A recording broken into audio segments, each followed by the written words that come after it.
Good morning, everybody. Welcome to the March meeting of the Tableau Newbie User Group. We're so glad to have you here today.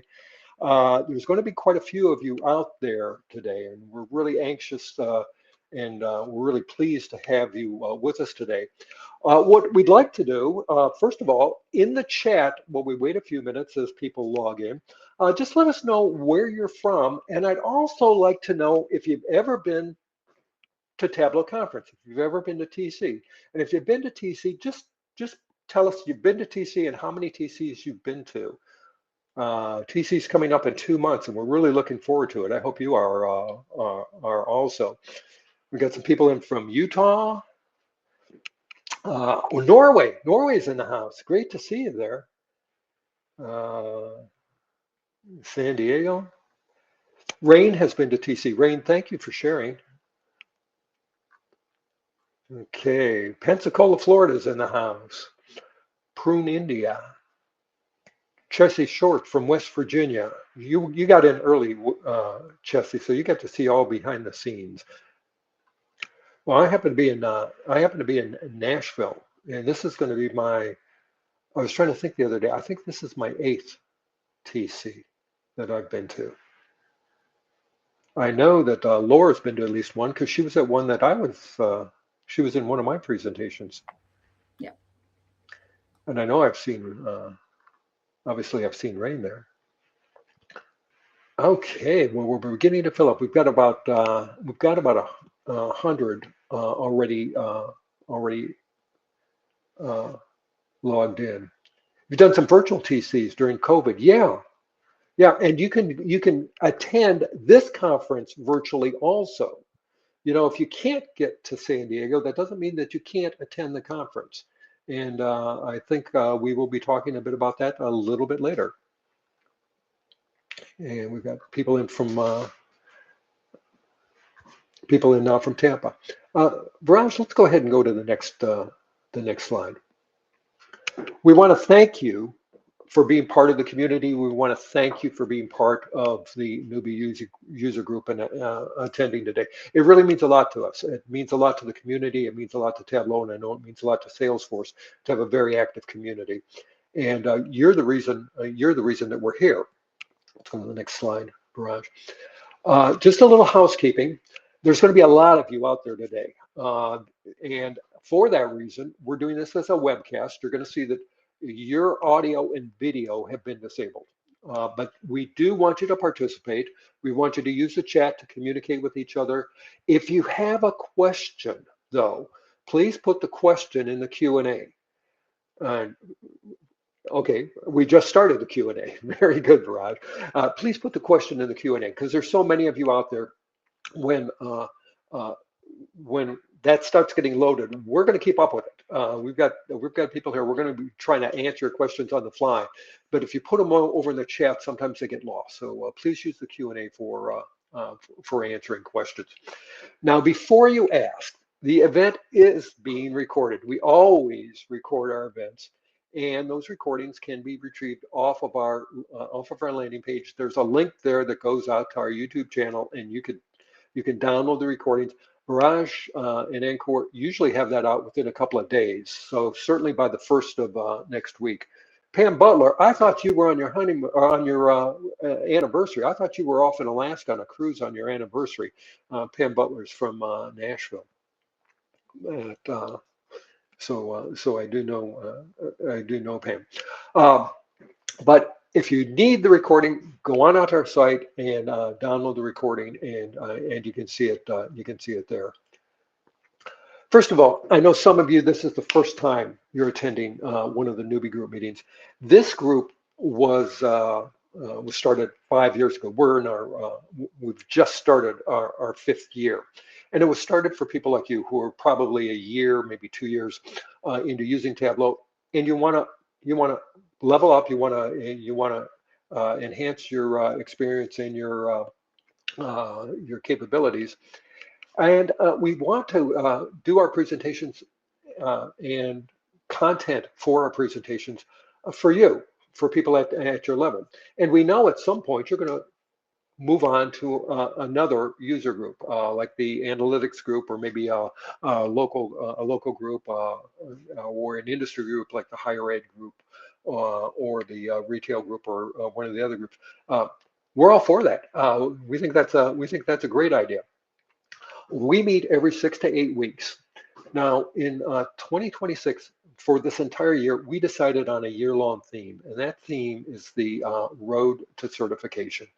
And our goal here is not to train you. We're not trainers, and it's not a training course, but we're going to give you the background that you need to understand how to get certified in Tableau, and we're going to go over the topics that each one of those topics that are covered in that certification.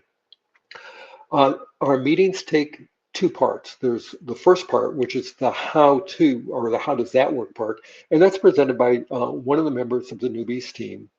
And then we have a guest speaker, a featured speaker, and in today's presentation, that's going to be Jenny Martin, and we're going to introduce Jenny here in a few minutes.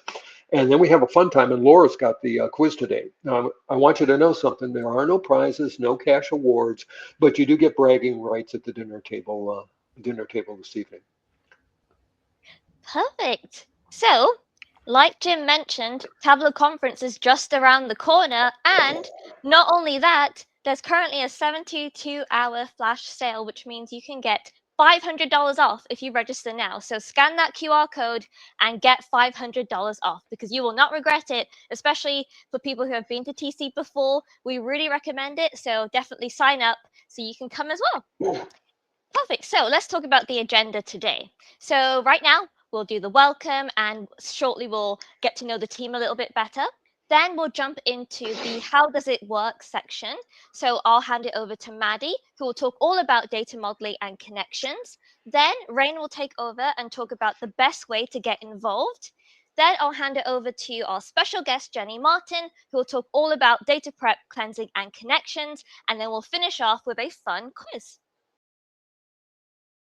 Perfect. So let's go ahead and introduce the team. So if you haven't met me before, my name is Priya Padam. I'm a 3-time Tableau visionary, 6-time Tableau ambassador, and I also am a senior data adoption and insights lead at VMO2. And I just joined the Newbies Tug very recently, and I'm loving it. And I would love for the rest of my team to introduce themselves as well. So I'll hand it over to Viraj. Hi everyone, this is Viraj. I am from Mumbai, India. I am a Tableau ambassador in the third year. I am a lead analyst at Dentsu Global Services in India, and I just love being part of this newbies tag. And I always say, I am a Tableau newbie at heart, always learning new things. Welcome everyone. Over to you, Ankur. Hello everyone, I'm Ankur from Bangalore. It's my 6th year as a Tableau user. And before getting into Tableau, I was making beers. I was a brewer. And now I'm using Tableau to make good selling beers.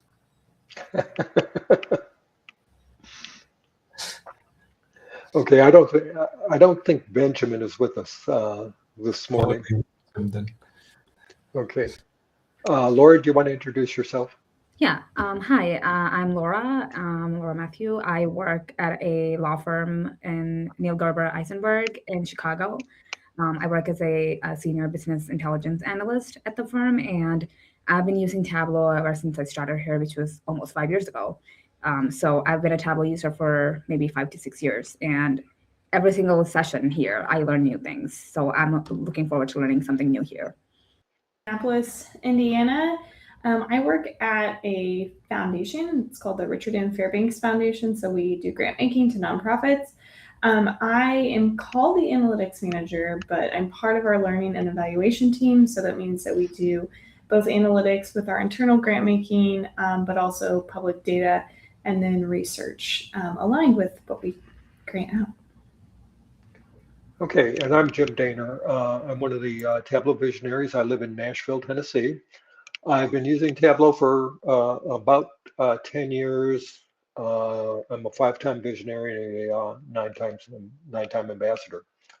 And I'm glad to have you here today. Perfect. Thank you, everyone.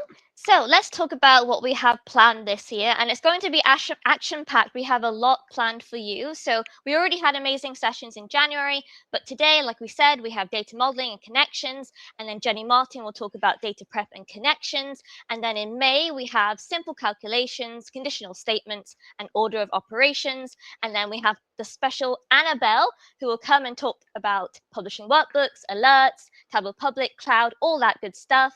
Then in July, we have all about LODs and table calcs, and Erica Hughes will talk about kind of a battle between them and some use cases as well.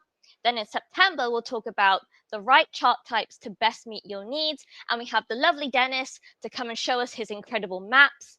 Then in October, we have filters, sets, bins, ref lines, all of that good stuff. And then Klaus will be returning, and he'll be talking about Viz extensions, so very excited about that too. And then finally, to end the year, we have dashboarding. So that's formatting, actions, dynamic zone visibility. And then Lisa Trescott will be joining us to tell us all about Storytelling 101. Perfect, let's move on. Great. So just a quick reminder that we are not a training course, but we do have some great resources for you if you want to learn more. So you can go ahead and scan those QR codes if you want some of the Trailhead Academy training. You can also register for the data analyst exam as well. And we also have a link to the exam guide too to help you on your certification journey. Perfect. So it's my pleasure to introduce the wonderful Maddie, our very own Maddie, who will talk about data modeling and connections. So I'll pass it on to you, Maddie. Take it away. Thanks. All right, just going to share my screen. Perfect.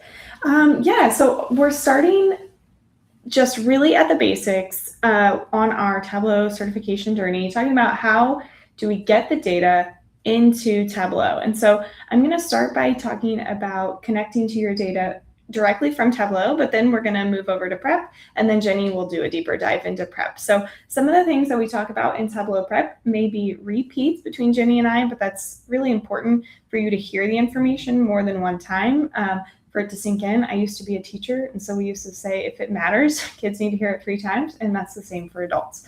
So if you hear something repeated, that is on purpose, and it's important, and you should remember it. And there is an actual quiz at the end of this.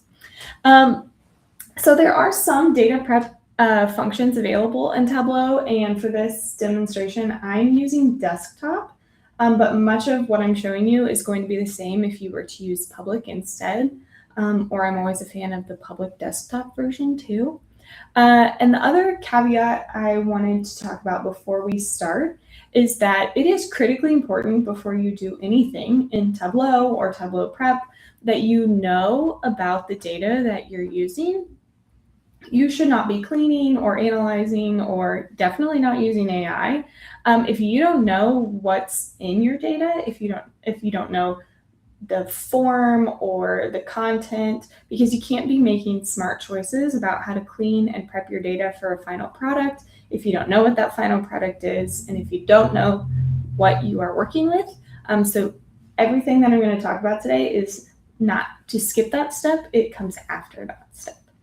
So I'm here in Tableau. This is just your start screen. You'll see on the left-hand pane, there's a connect. And so this is where you're going to connect to the data that you want to use in Tableau. In both desktop and in prep, you do have to know the file type that you're looking for to connect it to either Tableau or Tableau prep. This happens a lot. This happens to me. I do this all the time where I'm looking for a file and I'm like, I can't find it. And it's because I've chosen Microsoft Excel and it's actually a text file, or I'm looking for a spatial file and I have chosen something else. In my prep, I did this several times. So if you are doing that and you cannot find your data, make sure that you've chosen the correct file type. So you can connect directly here on this left-hand pane. And then whenever you're actually in your Tableau workbook that you're working on and you want to add data, I've already connected the Superstore here. You can hit add and you can add another file. So I chose Excel, it will only show me Excel files I have in this folder. Or you can go up to data, you can edit your connection there, you can add a new data source there.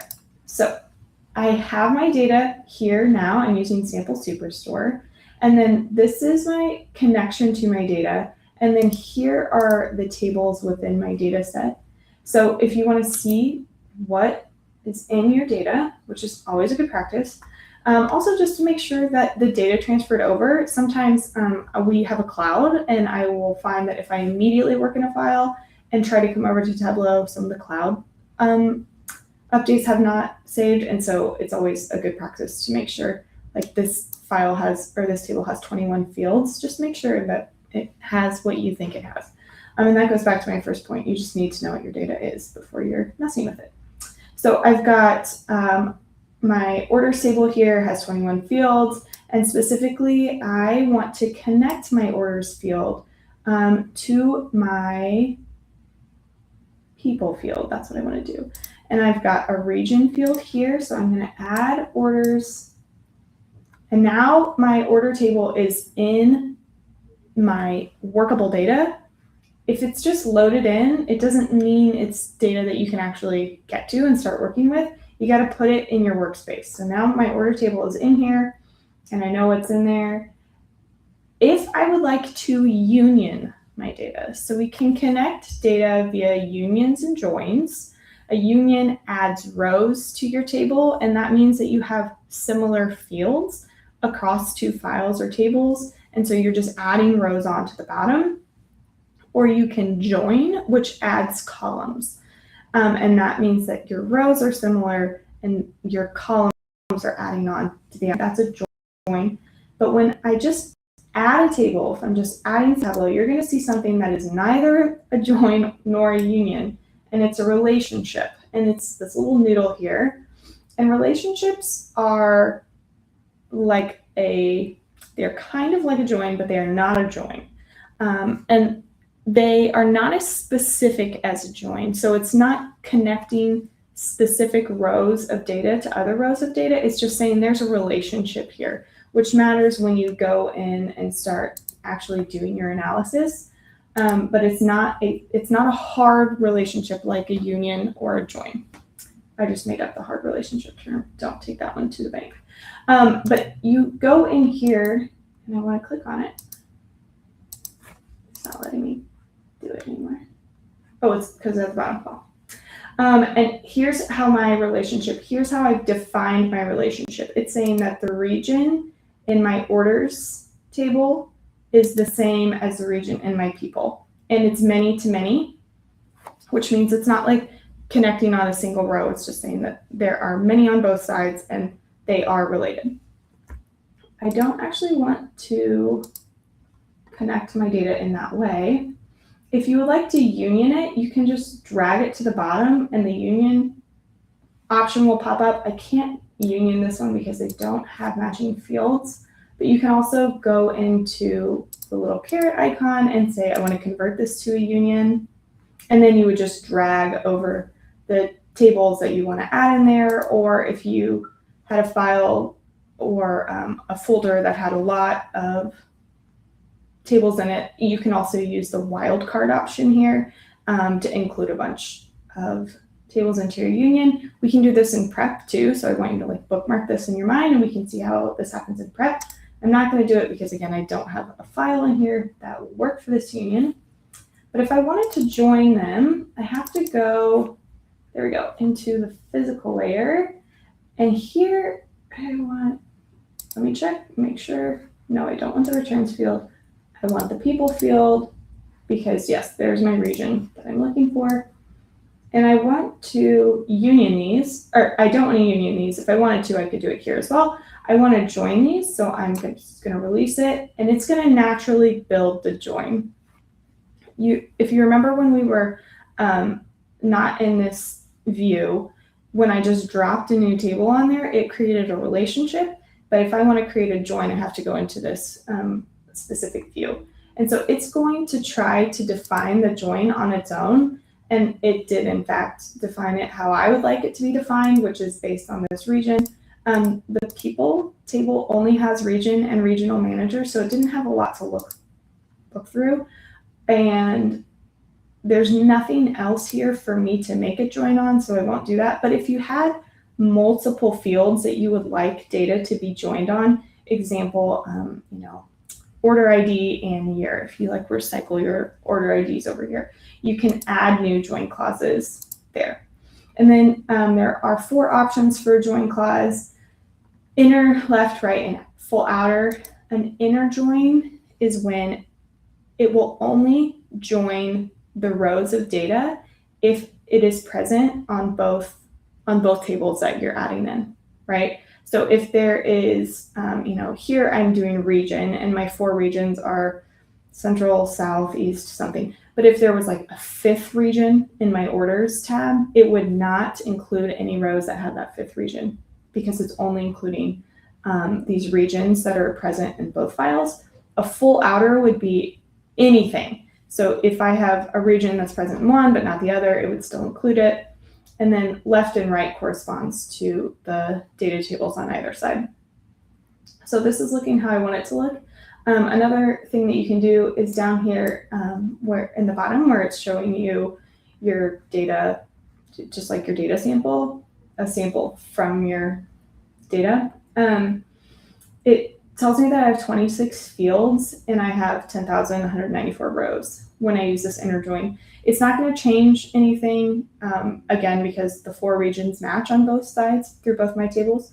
But if you did have data and you were just not exactly sure which one you needed, a full outer or inner, this sample down here will tell you how changing the join changes your data sample. So again, you saw it refresh, but it didn't change the number. That's because my regions are the same on both sides. Okay, so I'm done with this and I can exit out.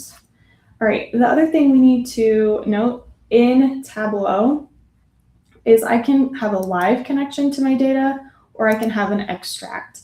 Extracts are snapshots of your data, and so you can refresh them. Mine just refreshed, so I can't hit refresh, but if it were able to be refreshed, it would be blue and I could just click it. So you can refresh it at any time, and that just essentially updates the snapshot of data. It's highly, sometimes Tableau will force you to have an extract. That happens to me sometimes. It's especially when you have a ton of data. But extracts are really good for helping your load time, especially if you have very complex vises. I would highly recommend an extract if you can manage that, because it will help your file size and your load time be a lot faster. So if you have a lot of lag, try that first. And then you can, from there, do extract filters. Those are pretty specific, and we're not going to cover them today. And then live is just meaning it's constantly pulling the data. This one is connected to just a standalone file, so it wouldn't change if I did live versus extract unless I gave it some kind of connection to my actual original file. But right now it's just in my local drive. So, okay. And then if you, the last thing on our data source is adding a data source filter. And so data source filters are global. This is like, we talk about order of operations a lot. And this is one of the first things. And you can change, this is saying like before your data really comes into Tableau, it doesn't matter on any sheet or on any dashboard, we're gonna do this filter. So if I wanted to change my regions to only be Central, East, and South, I would say, okay, okay. And now you'll notice that my rows went down. I used to have 10,000 something, now I have almost 7,000 rows. And now I can't get back any of that data, regardless of where I am on this file, unless I change this filter. Saying globally, make that change. Okay, so there's a lot, there are a lot more options when you are in Tableau Prep for data modeling. And Tableau Prep is really great to use when you, to track your changes when you're working across a team. So just to get to your data, I'm going to connect to new data, and I'm looking for a Microsoft Excel file.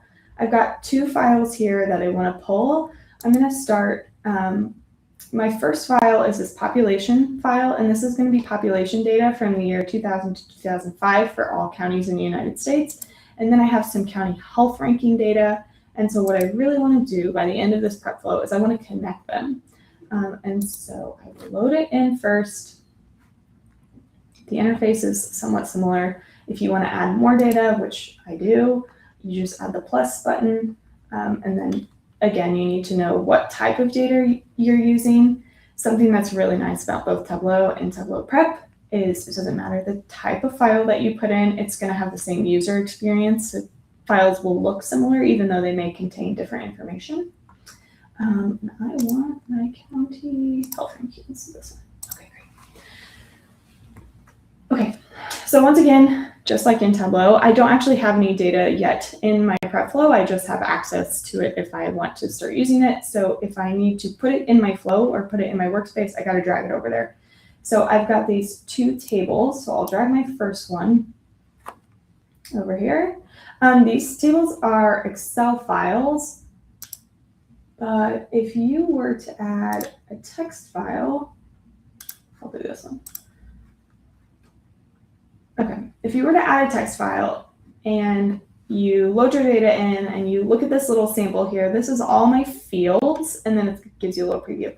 If you're like, this looks very strange to me, for example, this, right? This is separating it on tabs. And so this is another just like little quick tip. Look at your field separators down here. Lots of these settings just naturally, Tableau looks at a lot of files all the time, so it knows what it's looking for. But if something about your file looks weird when you load it in, look at your field separators because Tableau gets it wrong sometimes. And that's a really easy one. Also text qualifiers too. You usually don't have to mess with these, but if your data is looking weird, start there and see if that might be your problem. Okay, so I've got my county health rankings in here. There are multiple, this is a text file. I want to remove this text file. Okay. There we go. All right, and I have two tables here, and I want both of them in here, and they are the same. I know that because I know about this data. One just has confidence intervals and the other one doesn't, but really they're the same information. So I would like to union them, and I can union them either now when I'm uploading them, or I could union them later. I could input both of them. I would recommend unioning them now if they are exactly the same, union them later if there's some kind of cleaning that you need to do before they get unioned together. But there's no cleaning for these. And so I will use a wildcard here. I can add a worksheet filter. Right now it's just loading both of these in here because I haven't told it anything else. But if you have tables that you don't want included in the union, for example, sometimes I use the term archive before a name. So, I don't want the archive data in there. So I could say doesn't match, and I could say archive, and that will ensure that if I were to go back at any point and add like an archive table or something, it won't get added in here. So I've got my two tables, and they're going to union together. I'm going to add a clean step so I can see it. It's going to take a while to load. Wow, it's going to take a really long time to load. Okay, there we go, perfect. All right, so here's my data that I'm working with. I can look at all the fields that I have by changing my view here. This is the list view. I know that there are some things that I just don't want on here. I do not want these confidence intervals, so I'm gonna delete them. Data release here, I don't care about that. So I'm just deleting them. This is all of my fields here. And so I can just very quickly delete, and then I can go back to my view. And this is looking good. This is looking how I want it. So we can get into cleaning now, doing actual clean steps. I'm in a clean step now, but if you wanted to add a different type of step, the options for you are adding clean steps, adding new rows of data, aggregating your data, pivoting, joining. Again, there's that union. So if you wanted to do the union as a standalone, and then we have some other options, including an output. Okay, so just some quick things that I know about this data is I've got these year spans and some of them are years and some of them are like year to year. So I would like to exclude all the nulls because I need, that's not good. We'll just not do that. Okay.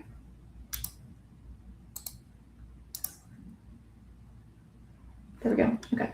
So you saw that that was weird and I'm not sure why that happened because I just did the exact same thing and it changed. But you can go back in and you can just, over here, it hides it on default, but you can see the steps that you've done and you can just edit them or delete them here.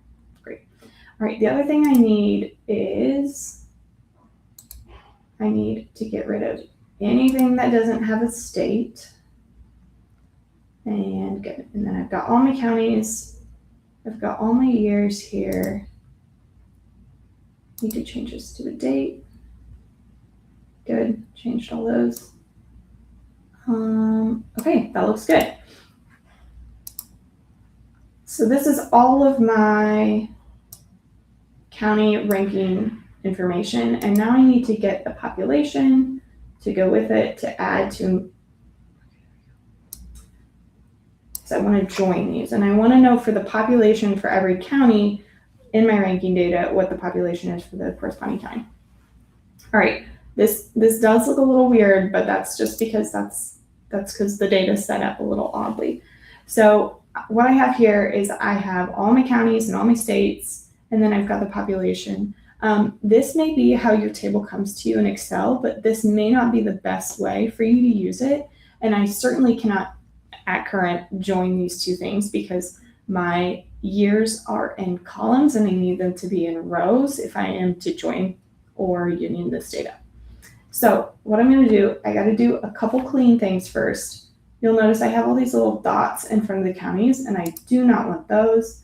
So I'm going to split my fields. I do custom splits, but that's because I usually have opinions about what I want. And I want everything after that period to be lopped off. So I'm actually going to take my first two fields, split it. Okay. I no longer need this field, so I'm just going to remove it.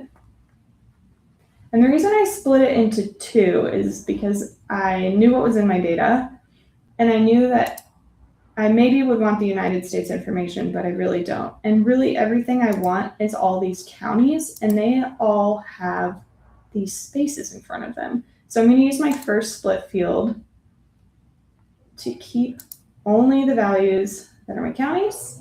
There we go. And now this is no longer useful, so I will remove it.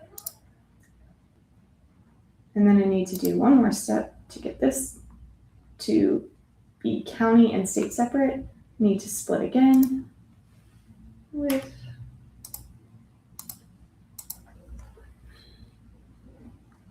perfect. Okay, this is what I wanted. And I can get rid of that field. So now I have my counties and states. I'm going to change this one here so you can see. You just double click and you can change it. I can also change, there we go. She's running very slow. I can change my my data type here. So I know that this is a geographic county, so I'm going to change that here. But you can also go into that field view, and this one is states, and you can make those same changes here. Pretty easy to do. This one is a state. Great. All right, and then the last change I need to make will be easiest for me to make it here. And I just want my fields to be the years because that's going to help me when I pivot this. If you get to your step and you get to your pivot and you're like, I wish things were different, you can at any time go back and edit in a previous step, which is key. Okay, there we go. All right. So those are all prepped and ready to go. Now I want to get this, oh, I need to exclude that. Yeah, you don't like that because it's giving me an error here because it's saying we have some things in here that are not a state and you told us these are all states. And that's right. I don't want those things because they're not states. So let's get rid of them. Okay. So now I'm ready to pivot my data. I want all these years instead of columns to be in rows. And so I'm going to do a pivot step. Okay. And what I want to move is all of these years. So I will put them in pivots. And then down here, I can see what my data is going to look like. This pivot one names should be year. And I'll change my data type to be date. Looks good. And these pivot values were those population values. Perfect. And so now I've got my county, state, population year. Well, that looks good. So I need to make sure that these are also correct. County and state. Okay, there we go. Everybody's right. And so now I always like to add a step for clean. I just like to do everything off of a clean step. You don't have to. You could join straight off that pivot, it'd be fine. But I like to have a touch point where I can get in and see things. The other thing I want to do before we join these two, you can move things around. This is just if you spend a lot of time in prep, you get these like weird things that are very important to you that don't matter to other people. It's just like an organization thing. If you are working with a team or if you're working on a file that you're going to use year to year, I would highly recommend that you leave yourself notes about what you did and why. So this clean step was my initial clean. And then I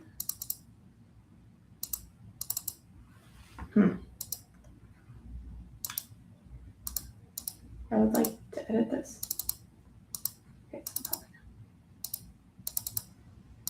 My computer is not working. Okay, you should be able to add a description. There we go. This is just a view step after pivot. So you can add a description or a title. I'm not sure why it's not letting me. Oh, there we go. Perfect.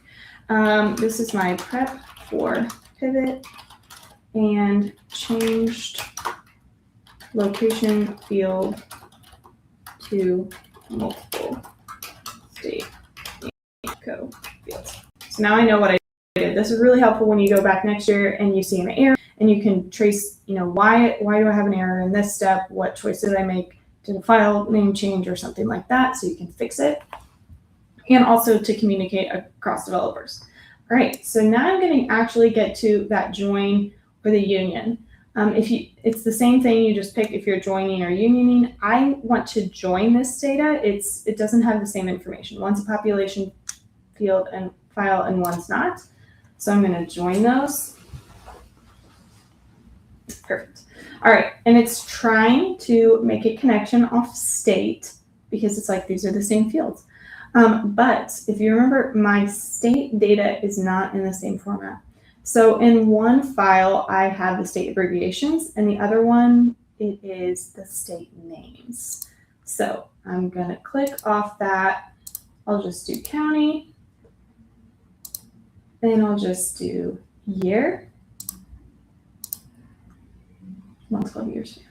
Okay, so I'm in my join. I'm only doing inner joins because if it doesn't have population information, I don't want it. So if I wanted to just include everything, even if there were not population information, I would choose the full outer, but that's not what I want. And then down here, it tells you how many rows are excluded. I have so many being excluded, and you can see this clean 3 is coming from my population file. Nothing's getting excluded there, but all these exclusions are happening because I don't have the population information. Okay, so I have joined. All right, and let's see if it worked because I had 2 fields that didn't really match.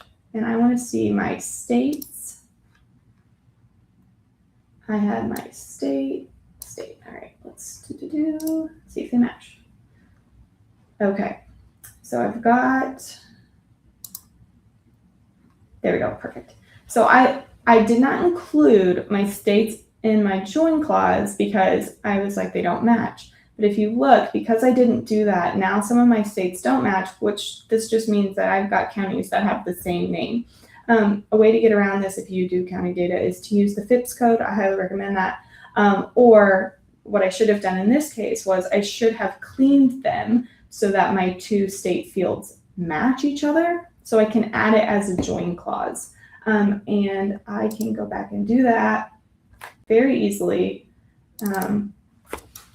by just changing all these names.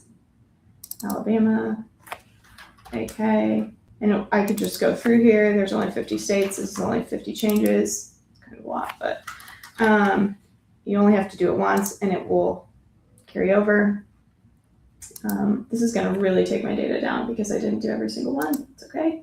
And then I could add that state field in.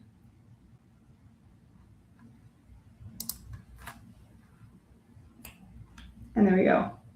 You'd see everything matches. When I select Alaska, it's only doing other Alaska, Arizona, so it matches. Okay. The other thing that I could do if I wanted to is I could aggregate. Right now I have the population at a county level. If I wanted to aggregate it at a state level. If you want to add a step in your prep flow, you can add a step in between two steps by clicking on the arrow in the middle of another arrow. Or here I want to add a step that's parallel to the flow I'm running, and I would like to aggregate so I can see the population at a county level. So you've got two options in here, grouped fields and aggregated fields. Aggregated fields are the ones that you're going to sum, count, whatever aggregate you're doing, and the grouped fields, you're saying I group them by this field. So I want to group them by their state. Oh, I picked here, that's okay. And by their state and by their year. I wanted the year too. Why is this doing this? Okay, year and state. Okay, popped in something I didn't want. Okay, so it's gonna say for every single year and every single state, aggregate, and I would like to see the population aggregated. And you can change your aggregation. I'm choosing sum, that's what I wanted. But if you could do average too, you could change it to be what you wanted. But I wanted to know the sum of all the counties. And so this is giving me the population of all the counties for every single state for every single year. You'll notice that I'm leaving county off because I don't want the counties aggregated. There's also number of rows, which is just a default option.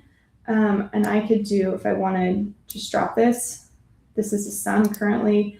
If I wanted to just count how many rows are in each aggregate, I could do that here. And this is currently a proxy. It's telling me how many counties, since that's the only field that's been left off or being aggregated. But if you had other fields here that are not being grouped or aggregated, it would tell you how many are being lumped in here. Okay, if I move forward from this step, county did not get grouped or aggregated, so it is no longer here. So if I want county to be included, I have to include it as either a group or aggregated field. But I don't want it for this because I just wanted to see states. Okay, so we get all the way to the end. We have aggregated, we have pivoted, we have joined, we unioned here in our initial step. And so now I can go to an export step, which is an output step. And you choose the file, if you want to file or you want to do it to a published data source, like if you're using a server. I'm just going to pick file because everything's running locally for me. You change the name here, give it a location, and then you choose your file type here. So I'm running all Microsoft Excel files. You can define the new worksheet. To do that. And then you can say if you would like it to create a table, add to an existing table. So if you're refreshing data with new updates, but you don't want to lose the old ones, or just do a full replace of the data that you have. And then, oh, it doesn't have a place to go. Sorry. And we'll say new. Create new worksheet. There, I should like that. And then if I hit run, it would run it and I would go to my location and I would see my file there. Okay, that's connecting and the basic functions in prep. And then I'm going to stop sharing. We'll turn it over and come back to prep after some, we'll call them commercials. For those of you who haven't been out on our landing page recently, there's been a lot of changes. A lot of good work has been done by the team members. Explain what we're looking at here. On the page, you will also find some more interesting links, like if you are if you want to watch any other previous sessions, want to catch up with some your favorite guest speakers, you can go back and click on the Newbies Tug list, and you can watch all the recordings out there. And while you're there, while you're at it, I think there were a couple of questions that how can you reach out to the community or the tug leaders. So you can always reach out to us on the Tableau Newbies user group page or via the Tableau community Slack, which is currently being, somewhere around 18,000 members already there on the Slack. So you can be part of it. If you're not already, just drop in a hi, and we'll be happy to help you out. Yeah. And you can always follow us on social media. Our, the commonly used hashtags is Tableau Newbies and Newbies Tug. Okay. This is a great job, and you can't see it, but there's quite a few comments coming in on how great the new logo looks and the new landing page. After 4 years, we decided that it was time for an upgrade, and I want to thank Ankur and Benjamin and Laura and Viraj for working so hard on this project. It's great. Well done. Well done. Speaking of the community, it's my pleasure to introduce Rain Ortega. Rain is a program lead with Tableau. And Rain, you're in Seattle, is that correct? Yes, I am in Seattle.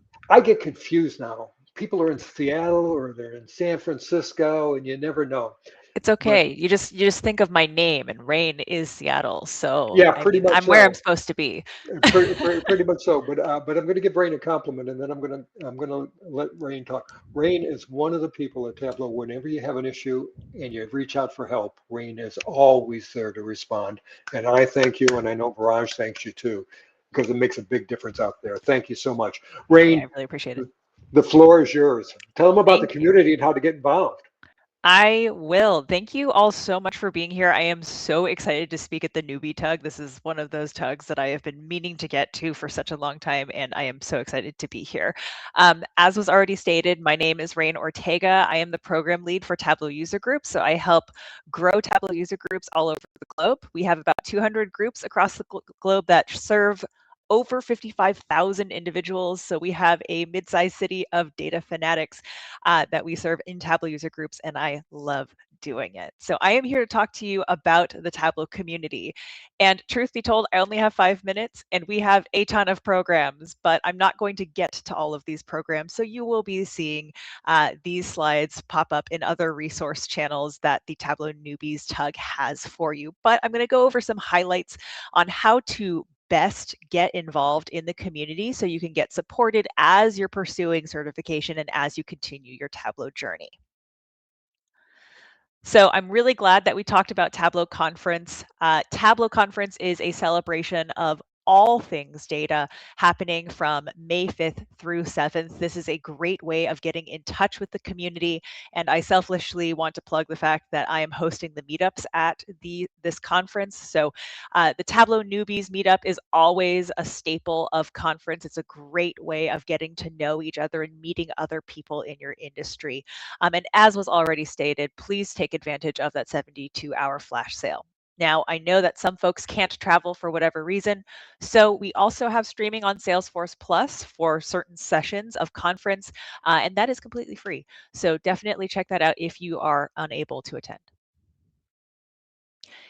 In line with conference, if you are feeling like you want to really push the skills that you've been developing, we also have a concurrent hackathon that is happening in the run-up to conference. So this is across our entire platform of Tableau and Data Cloud, or excuse me, Data 360. And this will allow you to build something completely net new. You can work alone or in a team. The finalists will go and present at Tableau conference, and they are competing for up to $15,000 across 5 prizes. The grand prize is actually $10,000 cash. So definitely check that out if you would like to stretch your skills. Now, personally, I am not prepared to participate in a hackathon, and I imagine that some of you aren't as well. So if you are just in the beginning of your learning journey in Tableau and this seems very daunting to you, it's totally okay. We have ways of learning Tableau no matter where you are in your learning journey. So we actually have a whole learning hub. It's at tableau.com/learn, and it's got every resource you could ever want for learning Tableau, including free learning paths, trailhead challenges that get you hands-on in the tool, certification prep, and learning with the Tableau community itself. So no matter how you like to learn, there are ways of doing so. And as you learn, as you start tackling your own projects with real world data that is imperfect and perhaps even partial, we have lots of ways for you to get help. So the Tableau neighborhood is available for you on the Trailblazer community. This is a forum-like avenue where you can post your individual questions and receive individual help. You can attach workbooks and get real troubleshooting with experts like one Jim Denner who is with us today. On all of your questions. So I really highly recommend getting on that Tableau neighborhood for any and all questions, no matter how simple or how complex. It's a great way of getting help. You can also learn a lot by answering questions. That's actually how I ended up increasing my skills in Tableau as I was scaling up as well.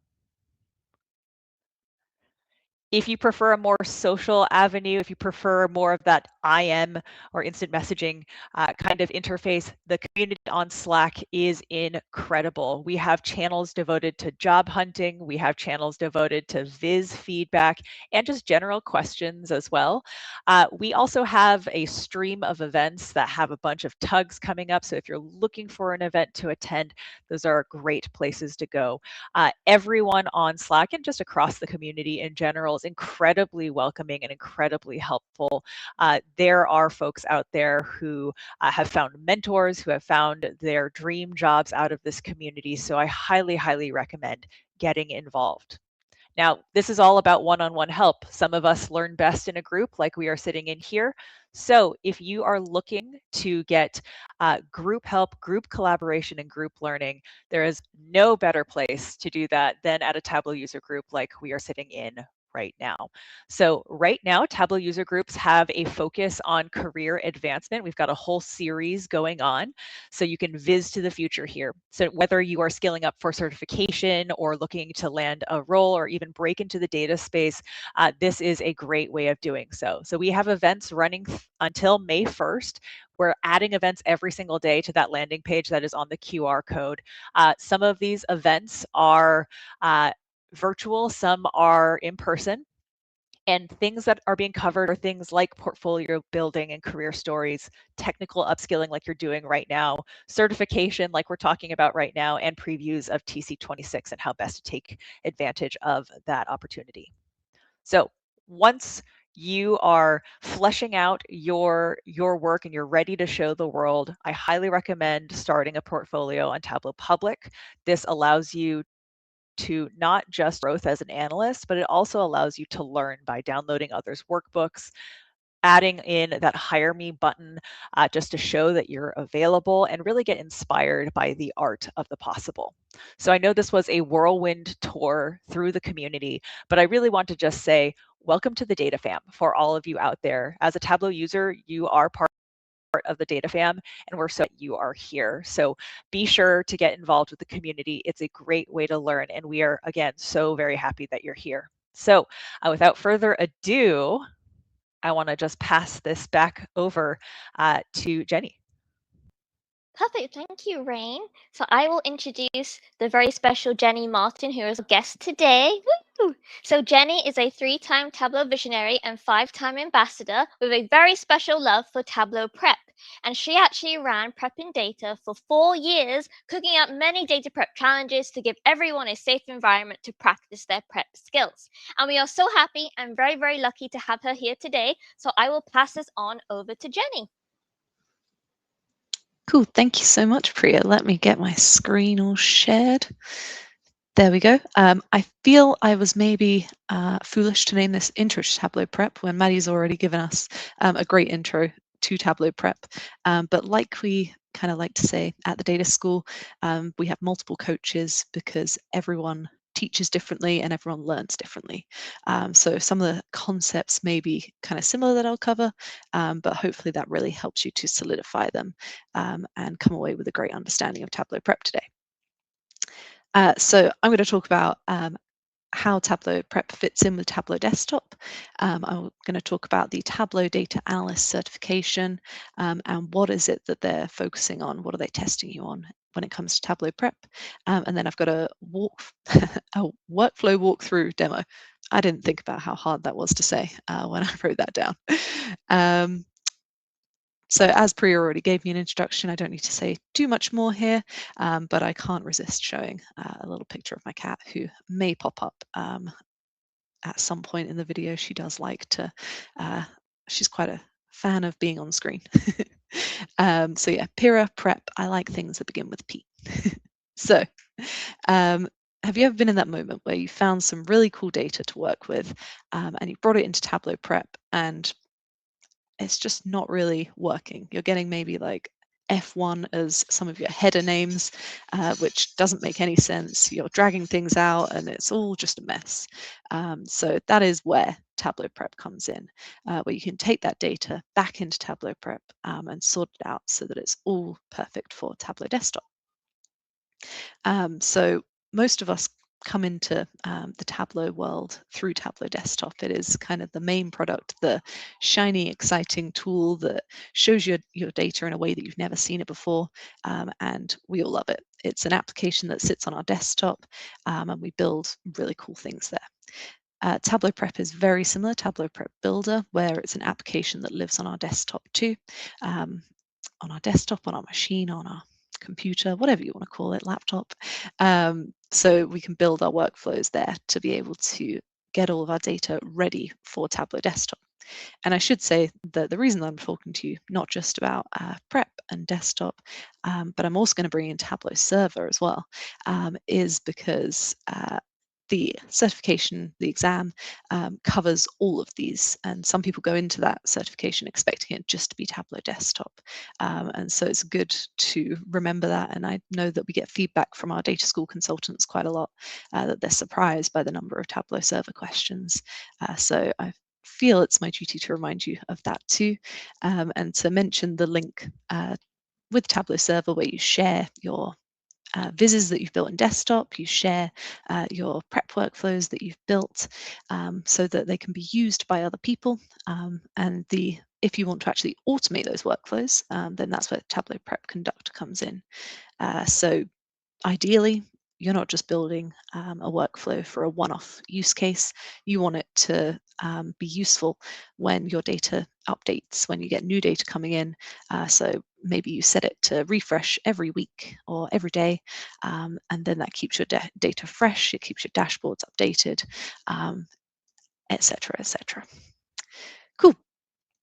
As we've already seen, we don't have to write lots of code with Tableau Prep, which is wonderful. That's often, everyone's fear that they're coming from the beautiful drag and drop of Tableau Desktop. Are they going to have to write loads of code? No. So with this code, we probably have to read it through top to bottom to work out what's going on. Even if you're really familiar with SQL, that might still take you a little bit of time to unpick.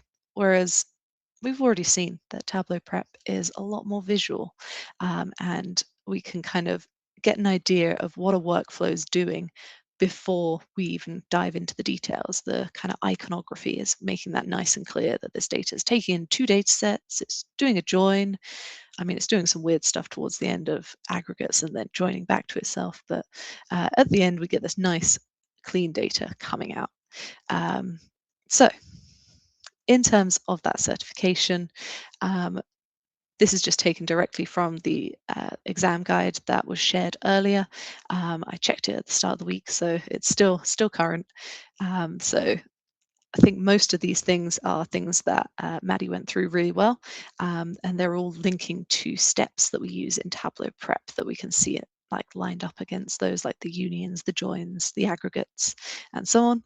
But then that first piece there around choosing which data transformation is best to perform based on a business scenario. So another way of saying that might be what should your data look like to work best, work optimally with Tableau Desktop, so that you're just in your drag drop kind of heaven in Tableau Desktop.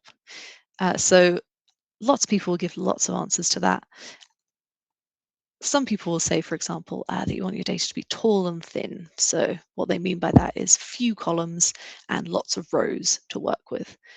I think that still is a little bit ambiguous personally. So the way that I like to think about it is having one field per dimension, so per categorical value in your data, like for example, product names. We don't want any of those to be like squished together with their product category, for example, or if we use the example of what Maddie was working with earlier, if it was like geographic data, we want there to be separate fields for the state and the county and so on. So one field per dimension and one field per measure. So our numeric values, we want all of those to have their own fields so that when we drag in, say, just our sales, it's just a field that contains only our sales values. And with this as well, we'd want all of the data types to be correct so that we can make use of all of like the date functionality in Tableau Desktop, for example, and that everything's just, we don't have to even think about that when we're in Tableau Desktop itself. So even if we're not really thinking too much about in detail what the business scenario is, I'd say that this is the general kind of structure that we want our data to be in to work well in Tableau Desktop. But it wouldn't be data if we didn't add a little asterisk of it depends. It depends on what chart types you're building. Sometimes you will veer away from this as your way of structuring your data. Okay, so with that covered, let's go into Tableau Prep because it's much more exciting to see that than it is to see slides. So because Maddie went through the connectivity so well earlier, I've already got my data into Tableau Prep. So what I'm going to be working with today is I've got some sales data from a couple of different regions. This is all fabricated data, whereas Maddie was using some real life data. And then I've got some further details about that sales information. So I always love, or I loved it when Tableau introduced this kind of like little gray box here so that I can just add in a clean step. It kind of gives you that starting point, that jumping off point to start your analysis and how you're working in Tableau Prep. And the other thing that I love personally about Tableau Prep is this profile pane and the way that it's helping us to get to know our data so that we can start making decisions about what it is we'll want to build in our workflow. So what do I mean by it's helping us get to know our data? If we look at the product field, we see there's this little number 4 next to it. We have 4 unique values in that field. This is a fictional shop that's selling our gloves, hats, and scarves. But we've got this weird extra product called total. So generally, when we're working with data in Tableau, we don't actually want those totals to be in there. We might see them commonly in Excel files where it's helpful to kind of have the subtotals and totals.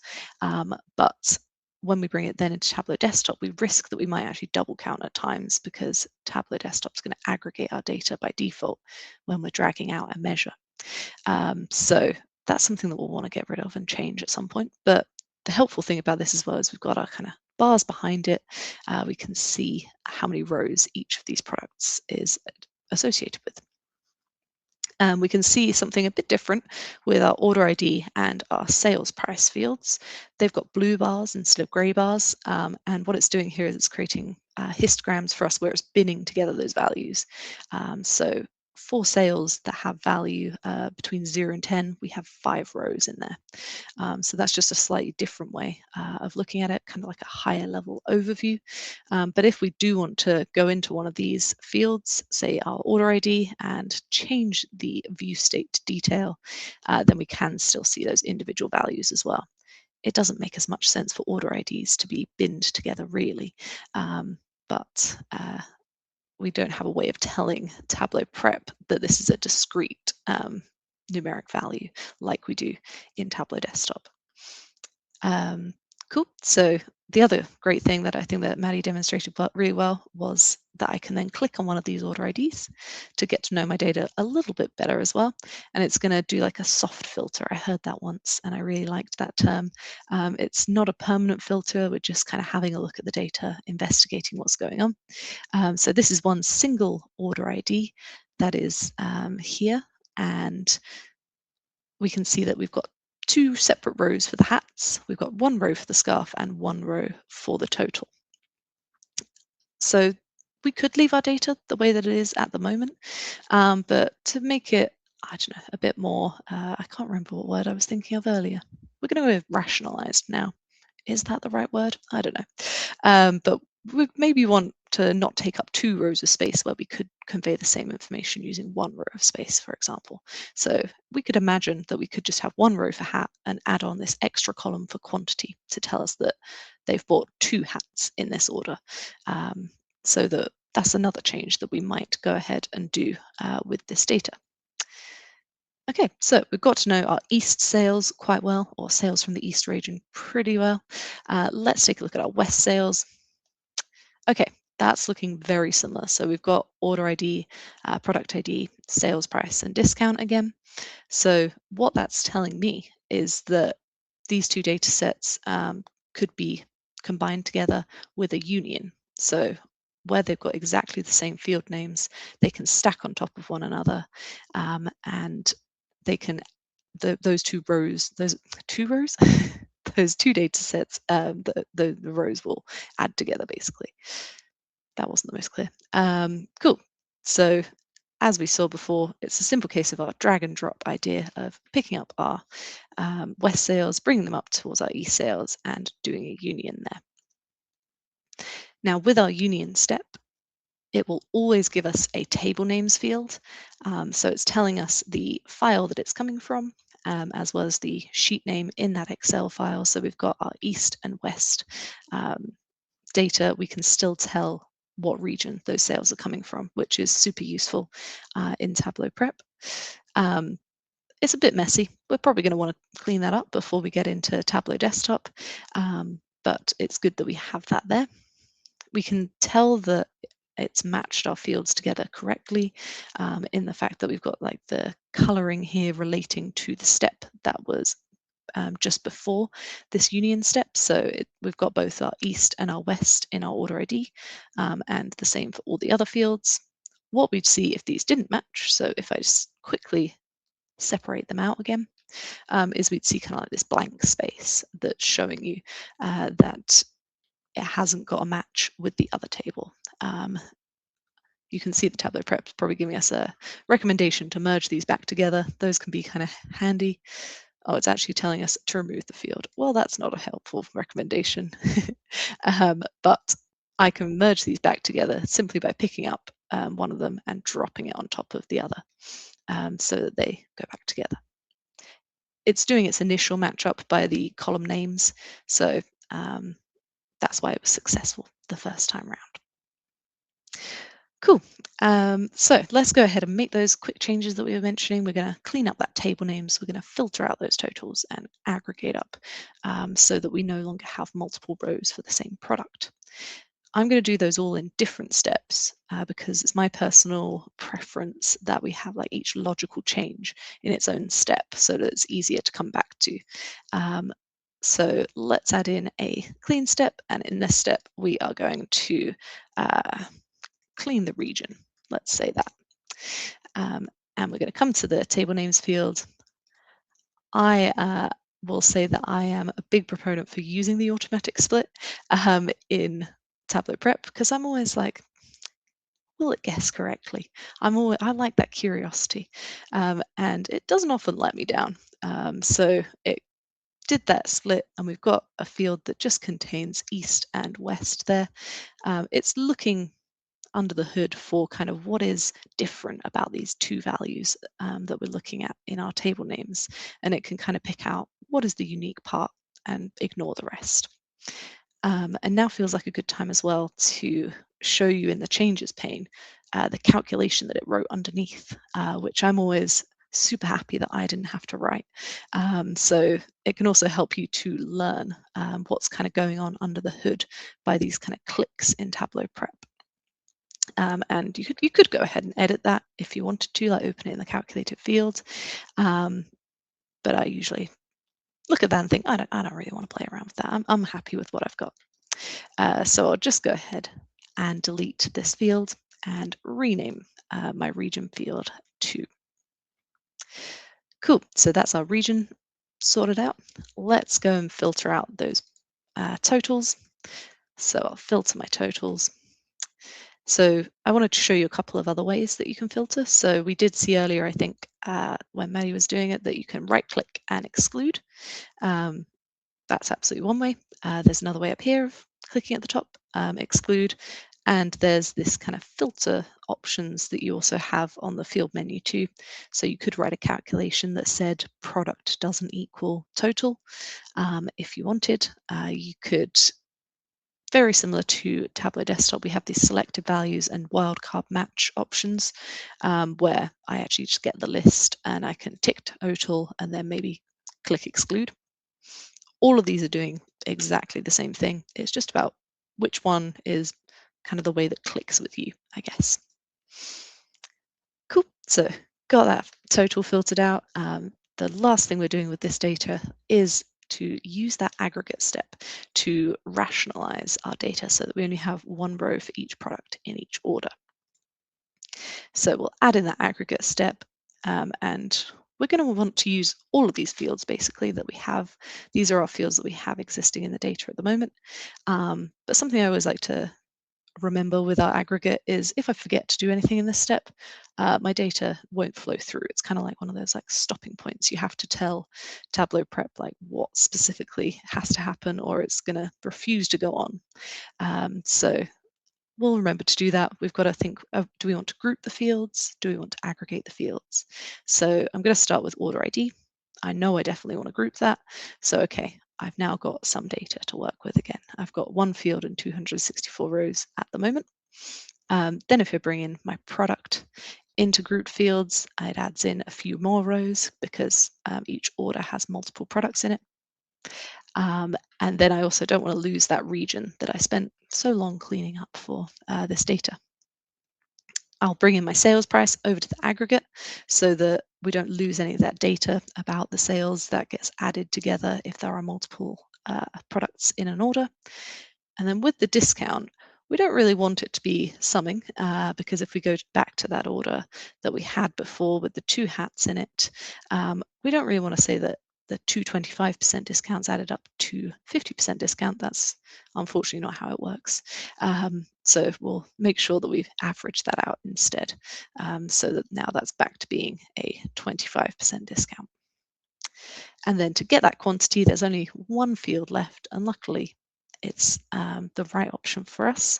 We can just drag over that number of rows.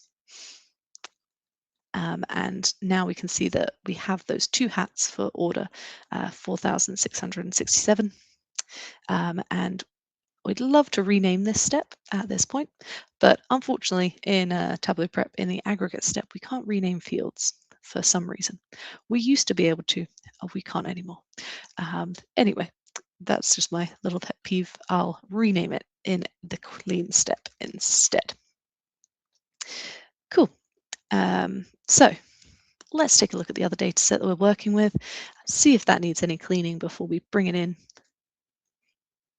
So we've seen some similar fields again. Maybe we could just add this to the union. We've got order ID and product. But then the final two fields are looking quite different. They are our purchase date and our return date. So that's bringing some supplementary information for us.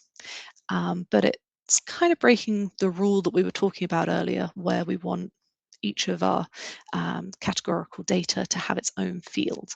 So our purchase date and our return date, it would be quite nice if they each had their own field instead of being in this one field together. So this is where pivots can come in again. So just like Maddie showed us one way of pivoting, I'm going to show you a slightly different way to pivot. So it's still within the pivot step, but rather than being columns to rows, this time we want to take those values that are in the rows, our purchase date and our return date, and we want to make them new columns. So I'll select rows to columns here. I'll drag my activity to the top here so that I get my purchase date and return date. I get one of those scary alerts where I'm seeing the 3 lots of warning triangles pop up, and that's simply telling us that down at the bottom we need to also add some fields. So another time that Tableau Prep's putting that halt on us. So we can pick up the date field. We want the values underneath our new fields to be the dates. So we drag that down, and we're not quite getting dates, we're getting 1s and 0s. And that's because Prep will default to giving us a count of the number of dates it's finding. So that's helping to tell us that we have no kind of repetition going on. We have each row has its own purchase date, its own return date. So it doesn't actually matter whether we change this now to a max or a min.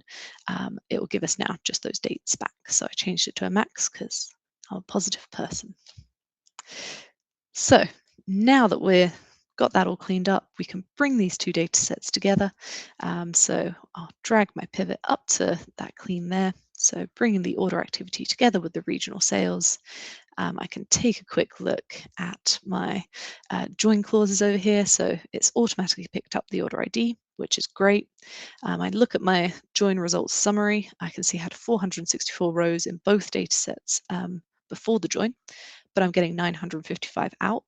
That's always a bit of a red flag. It feels like duplication's happening. I want it to be 465 coming out of this join, but down at the bottom, I've got these join clause recommendations, and it's reminding me that also I should join on the product as well. So let me add that in, and lo and behold, it goes down to 465. Phew. So that's all looking good in my join. I can come over and just check my data. It's all got the kind of color coding going on again, so I can see which branch of the workflow are these fields coming from.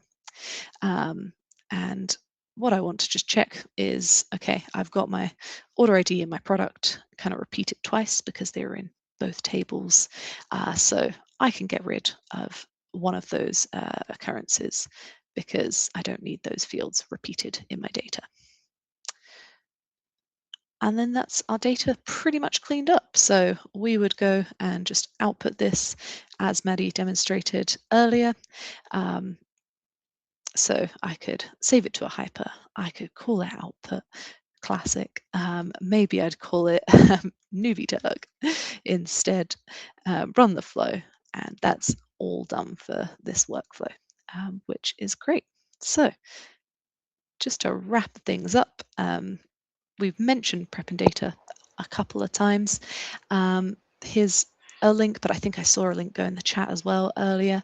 I'll just go to a prep and data very quickly to show you kind of what it looks like and how you can keep practicing. So you get some kind of explanation at the beginning of challenges. You have an input file there. You have an output file of what are you working towards, how are you intending to get your data all cleaned up, and some steps to follow to help you get there as well. And the beginning of every year is a kind of introductory month where we'll have kind of more beginner friendly challenges. So do go check that out and get involved. Cool. Jenny, just real quick on prepping data. Yes. They can join the group or they can go out, to the site. It is a free site? It is absolutely free, yes. Absolutely free? Absolutely Holy, free. who could say no to something like that? Exactly. And you learn something in the process too. We've got maybe 400 challenges up there. So Yeah, and yeah, lots to work through. yeah, it's great. It's absolutely great. Cool. So yeah, that's all from me. Thank you so much for listening today, and let me know if anyone has any questions. I think we have a quiz coming up. Okay, I will not take questions then. Okay, thank you. Perfect. And coming up next session on May 27th, make sure you save the date because our very own Laura will be talking about simple calculations, conditional statements, and the order of operations, very important things that we should know. So that's really cool as well. And then Annabelle will be talking about publishing your work and the differences between Tableau platforms. Okay, I'm gonna start the quiz. Here you go. I will put the join code in the chat as well. And I'm just waiting for some people to join on the side. And once they do, I will start. Just to make sure you guys can hear me, right? I just want to make sure because We can hear you. We couldn't hear the background. Okay, I think I'm part of some other, let me just use some other meeting that we have. Okay. Yeah, I think it muted something. It's probably you didn't share the sound, so that's fine. Oh, okay. While sharing it, so it's good. Should I do that then, or? No worries. Okay, I think some noises are popping out. Oh yeah, I can hear the notification. So yeah, okay. So okay, if I can have perfect. like maybe we have like 100 people in the chat, so at least like if I can get at least like 20, 25. Yeah. We'd like to remind everybody we are playing for no prizes. Yeah, it's just no cash. I'm not really good at putting together questions like Maddie is. Maddie's questions I feel like are really like intuitive. Mine, I don't think I have any fun options this time, but hopefully you guys will have fun though. So yeah, I'm gonna wait for one more person and I want to start because I don't want to take up too much time. Thank you, Pam. Pam's being nice to me in the comments, but I'm gonna start now because I just wanted to wait for at least 20. Okay, I'll wait for a few more seconds. If I can get 2 more people, I'm gonna start. Is Gina and Karina like 2 people? Just want to double check. Okay, I'm gonna start now because we have 23 people. Yeah, that's kind of loud. Yeah, we can hear the music now. Okay, do you guys want the music? So this is asking if a relationship is the same as a join. It's a true or false question. And I'm pretty sure we had some people, Maddie mentioned it. I don't know if you guys want the music, but yep.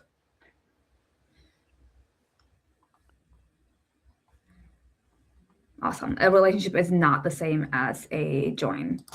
So I think I had an explanation. So yeah, so like what Maddie, my screen is not as big, but like you guys can see that's not the same as a join that Maddie mentioned. So the next question, let me see if I can. So this is maybe a little bit more complicated. That's also true and false. You can do unions and joins in desktop and prep. And if you guys are paying attention, you might know what the answer might be. I might end the timer really quick. Okay. And I don't know why it doesn't show. And yeah, we have pretty good responses, and it is true. You can do unions and joins in both prep and desktop. Yeah, so we had some questions about what a join was and some exactly what it was. I had a different question here, so I had to go change it because I had what is an outer join, and that we didn't cover, and I did not want to confuse more people. So you can see it's kind of clunky, some of the answers, but hopefully it makes sense.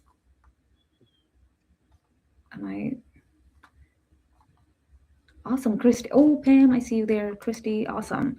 So we have 54%. So there's no, and it's not, inner join is not about outliers. There's nothing related to outliers there.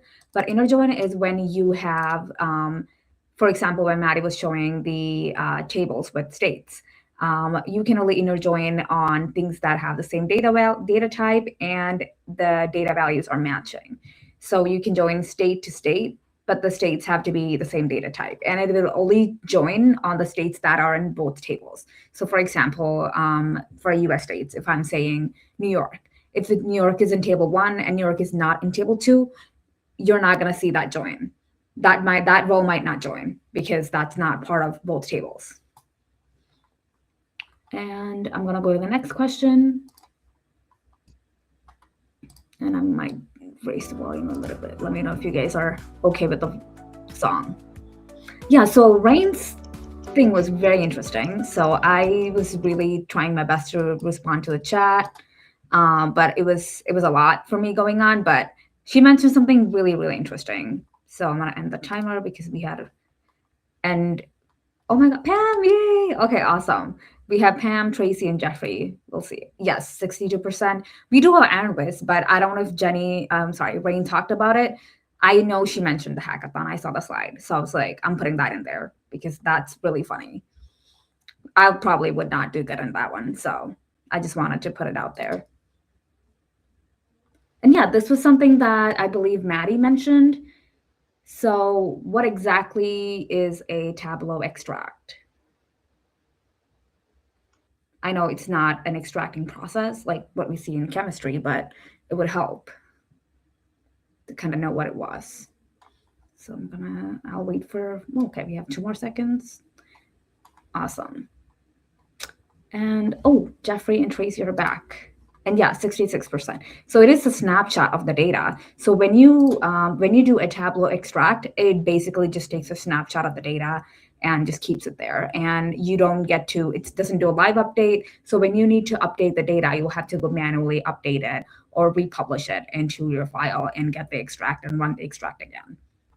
But it's really helpful when you have a really, really large data set, because when you do a live connection, it takes so much energy from Tableau Desktop, especially to kind of keep the data live connection going. So it cuts down a lot of the loading time and helps you manipulate your data super fast. Yeah, we have more than 50% answering, so that's very good. I have a few more questions for you guys. Okay, I was like, what happened to the answers? Oh my God. But yes, for Tableau prep, this is in both Maddie's and Jenny's questions. So there's a lot of steps that they did, but in one step was I double checked because I was like, am I okay? Let me see. Oh my God, Pam. Okay, we have a new person on the list, Sandra, welcome. So yeah, in the clean step. So I try to do it in the pivot step. I just tested it. It doesn't work. So you have to do grouping, renaming, and splitting fields in the clean step, and that helps a lot. Next question. Yeah, Jenny mentioned it as a soft filter, but I also have a different actual name for it. So I just added this in there so that people know what we call things and they're not confused. I do have a Tableau prep open for my work, but it's another. But yes, oh, Sandra. Okay, we still have the almost same people. Yeah, 9 people got it right. That's very low, but that's okay. It's a profile pane, and I don't know if I have a screenshot of things, but it's basically where you just see the summary of the data. Just shows you if you have 4 different unique values or not. And the next question, and this I thought was, hopefully, I believe Jenny did show it. So I saw that when she was doing it. So I was like, that's actually helpful. And yes, I can't give the answer. Sorry, I'll have to wait. Let me see if I can end the timer. Sorry, I'm going over, guys, but yes. Awesome. Okay, we have the 3 runner-up leaders. Awesome. So yes, and the calculation that Jenny showed was quite long, and you can kind of see it does automatic stuff for you. And hopefully these are the 2. Yes. So this is a fun question for you guys. Yeah, I know specifically she loves the newbie tug a lot, but I'm just distracting you guys. But she did mention. Jim mentioned he was surprised by her purple hair, so I wanted to add that in there. Oh, we have people. It's like 7. It's like split. It's not. I thought it was over the weekend specifically for us, for the newbie tug, but it's not. But she did that actually in February 2026. The next one. Yeah. So this is in a few different slides. If you guys know, you know, but you might not. When exactly might be TC 2026 taking place. And that's just going off our slide, Wayne's slide. I think Jenny also had that as well. So just wanted to make sure. I'm gonna end the timer just because we have folks. Okay. And yes. And why is the correct answer not here? Okay. Yeah, it's May 5 to 7. So just so you guys can keep in mind. And yeah, and that's the quiz. Let me see who's on the leaderboard. And I guess. Okay, let's see. Oh, awesome. Thank you so much, guys, for joining us. There you go. Yeah. Yay, bam. Cal. Woohoo. We want to remind you our next meeting is going to be May 27th. You still have a chance to sign up, and we'll be sending out notices as we get a little bit closer to that date. But thank you for attending.